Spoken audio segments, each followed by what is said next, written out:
이탈리아 최고 바이올리니스트 파가니니, 베토벤, 화가 고야 고흐, 독일 수학자 리만, 그리고 아돌프 히틀러까지 이름만 들어도 우리가 잘 알고 있는 역사에 그야말로 한 획을 그은 사람들입니다. 하지만 이들의 화려한 이상의 뒤편으로는 다른 사람에게 말하기 부끄러운 사건이 있었습니다. 바로 위에 열거한 위인들의 사망 원인이 매독이란 겁니다. 사진에 보이는 이것이 바로 매독균입니다. 꼬불꼬불한 게 실지렁이처럼 생겼는데요. 마치 와인 코르크 마개를 따듯이 조직을 파고 들어가는데 면역세포만 싹 피해가면서 염증을 유발하는 물질을 분비합니다. 매독의 역사적 배경. 매독은 문란한 성관계로 발생하는 대표적인 질병입니다. 역사적으로 존경받는 많은 위인들이 성병으로 사망했다는 건 한편으로는 실망스러울 수도 있겠지만 당시 유럽에서 매독은 만연했던 질병이라 그렇게 이상한 일도 아니었다고 합니다. 심지어 그 당시보다 의학이 매우 발전한 현재도 매독은 여전히 우리를 괴롭히고 있는데요. 옆나라 일본은 2021년 기준으로 매독 감염자 수가 사상 최대인 7,000명을 돌파했다고 합니다. 매독은 언제 어디서부터 시작되었을까요? 매독의 기원은 두 가지 설이 있습니다. 첫 번째는 콜럼버스 설. 바로 매독이 아메리카 대륙에서 퍼지기 시작했던 건데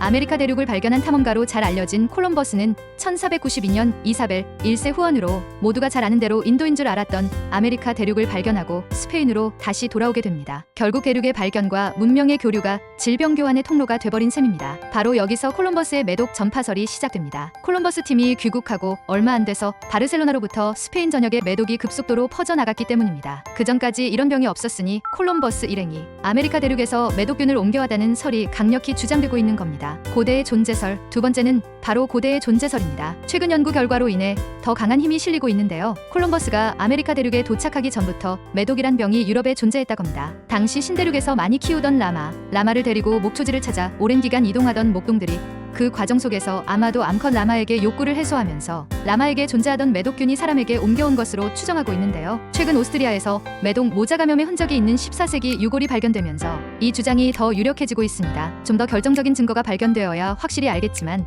만약 고대 존재설이 사실이라면 콜럼버스 탐험대가 아메리카 대륙에서 매독균을 얻어온 게 아니라 오히려 그들이 아메리카 원주민들에게 매독을 전파한 게 되는 거니까요. 어떤 방향이든 콜럼버스 팀과 매독을 뗄래야 뗄 수 없는 관계가 돼 버린 느낌입니다. 매독의 확산, 매독이 더욱 퍼지게 되는 결정적인 사건이 발생합니다. 1495년 이탈리아에 관심이 많았던 프랑스 국왕 샤를 8세는 6만 5천 명의 대군을 거느리고 이탈리아의 나폴리를 침공했고 이게 유럽 전역을 매독으로 들끓게 만드는 주요 원인이 됩니다. 샤를 8세의 군대는 영국, 스위스, 네덜란드 등 국적 상관없이 전쟁에 참여할 용병들로 구성이 되는데 유럽 곳곳에서 온다른 군인들이 한데 모여 먹고 자고 생활을 했습니다. 매독은 성관계를 통해 생기는 병이니 같이 먹고 자고 하는 건 문제없지 않을까 라고 생각하실 수도 있는데요. 이때는 성을 파는 여성들이 많을 정도로 문란한 시대여서 많은 여성들이 군대를 따라다니며 수많은 용병들과 관계를 맺었고 건강한 성에 대한 감각이 거의 없었기 때문에 매독은 미친 듯이 퍼지기 시작했습니다. 시간이 지날수록 매독균이 퍼지면서 프랑스 군의 군사력은 점점 떨어졌고 결국 항복을 선언하며 프랑스로 퇴각을 결정합니다. 그럼 그 군인들은 어디로 가게 될까요?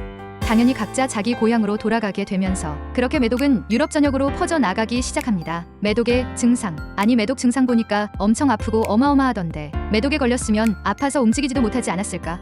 스페인 사람들은 어떻게 군대에 참여했을까? 이 지점에서 매독의 무서움이 여실히 드러나는데요. 초기에는 눈에 띄는 증상이 없기 때문입니다. 딱히 아프지도 않고 특별한 증상도 없이 시간이 지나면 그냥 다 나았다는 착각을 하게 만드는 겁니다. 바로 여기서 매독의 공포가 시작됩니다. 매독은 다른 질병들과 다르게 증상이 1기, 2기, 3기 이렇게 단계별로 나타나는데요. 1기, 매독, 두드러기나 궤양이 나타나며 치료하지 않아도 한 달 내에 회복됨. 2기, 매독, 피부 발진, 고열, 탈모 등의 증상이 나타나며 심해지거나 사라지기도 함. 3기, 매독, 심각한 증상으로 피부와 장기에 종양이 생기고 괴사되면서 온 몸이 녹아내리며 콧대가 푹 꺼지기도 하고 입이 돌아가기도 합니다. 심하면 전신마비나 정신병까지 결국 사망에 이르게 됩니다. 점점 심해지고 늘어나는 3기 매독 환자 수에 당시 유럽 사람들도 심각함을 느끼면 당시로서는 딱히 치료제가 없었기 때문에 의사들은 다양한 방식으로 매독 환자를 치료했는데 이 과정에서 아주 기묘한 치료법을 발견하게 됩니다. 바로 수은을 약으로 쓰는 것이었습니다. 수은은 액체 형태를 띠는 독성이 아주 강한 금속인데요. 왜 이런 위험한 물질을 치료약으로 썼을까요?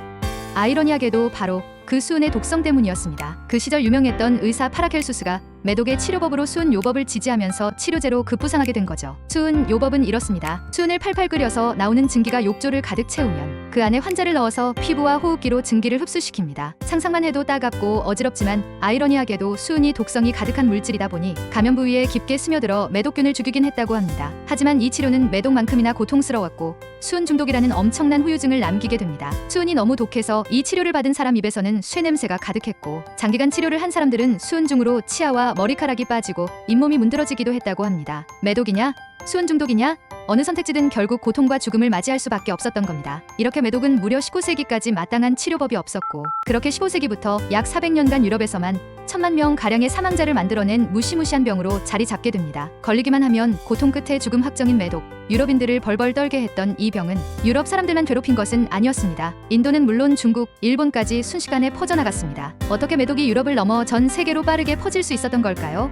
사실 당연한 수순이긴 합니다. 전 세계적으로 무역이 활발해진 시기와 타이밍이 맞물린 겁니다. 유명한 포르투갈의 항해자 바스쿠 다 가마가 유럽에서 인도까지 갈 수 있는 인도 항로를 새롭게 개척하면서 유럽인들도 인도와 본격적인 무역을 시작하게 됐는데요. 덕분에 동서양을 연결하는 바닷길은 열렸지만 동시에 이 백길을 따라 매독은 유럽에서 인도로, 인도에서 동남아시아로, 동남아시아에서 중국으로, 중국에서 일본으로 빠르게 퍼져나갔습니다. 이 모든 일은 매독이 유럽에 창궐한 지 불과 20년 만에 이루어진 건데 비행기도 없이 배로 장기 항해를 해야만 무역을 할 수 있었던 당시 상황을 생각하면 매독의 퍼지는 속도가 전염성이 어마하게 빠르고 강한 걸 알 수 있습니다. 이쯤 되면 이런 생각이 드실 텐데요. 아니 유럽은 성에 있어서 자유로움을 추구하기 때문에 빠르게 퍼진 거 아닌가? 아닙니다. 당시 유럽은 의외로 보수적인 성 관념을 가지고 있었다고 합니다. 오히려 보수적인 것만 같은 일본이 성에 대해 아주 개방적이었다고 하는데요. 16세기 선교 활동을 위해 일본에 온 포르투갈 선교사 루이스 플레이스가 당시 상황에 대해 남긴 글을 보면 알 수 있습니다. 우리들 서양 사이에서는 성병에 걸리면 매우 불건전하고 파렴치하게 인식된다. 그러나 일본에서는 남성도 여성도 보통의 일로 여기고 조금도 수치스럽게 생각하지 않는다. 개방적인 성문화를 가지고 있던 일본의 무역과 함께 찾아온 매독은 손 쓸 틈 없이 빠르게 퍼질 수밖에 없었던 겁니다. 그렇게 일본 내륙에 매독이 빠르게 퍼지기 시작하는데요. 당시 개방적인 성문화를 가진 나라답게 일본에서는 매독을 대수롭지 않게 여겨서 오죽하면 매독에 걸린 남자들이 나 좀 놀아본 남자야 라며 떵떵거리고 다닐 정도였다고 합니다. 하지만 뒤늦게 심각함을 인지한 걸까요?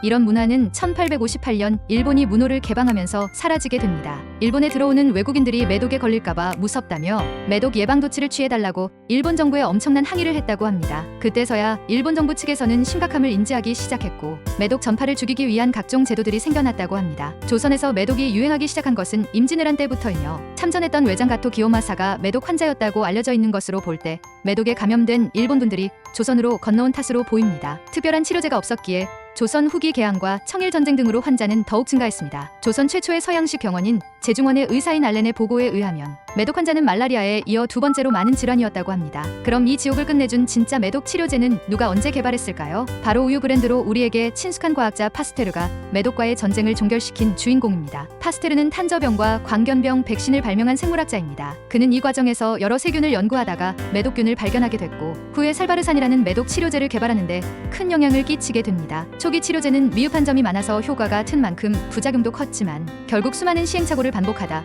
1943년 미국에서 관련 연구 끝에 페니실린을 활용한 외국 치료법이 등장하게 됩니다. 몇 세기를 거치며 1000만 명 이상이 사망한 끝에 비로소 매독은 치료로 나올 수 있는 병이 된 겁니다. 과거의 병이라고 치부하며 넘기기엔 최근 일본에서 매독 감염자가 2021년 기준 급속도로 늘어가면서 사회적인 문제로 대두되고 있는 상황입니다. 옆나라 이야기라고 마음 놓고 있으면 안 되겠죠. 우리나라도 매독 환자가 점점 증가하고 있습니다. 예전엔 매독을 표준 감시 기관에서만 보고를 하게 했었는데 올해부터는 모든 매독 환자들을 우리나라도 전부 보고를 할 수 있게 관리의 정도를 높였습니다. 현재는 페니실린이라는 강력한 치료약이 있지만 내성 등 재발률이 10%나 되는 무서운 질병입니다. 무시무시한 매독, 사실 가장 강력하고 빠른 치료 방법 여러분들도 잘 아실 텐데요. 성관계를 통해 쉽게 걸릴 수 있는 질병 매독.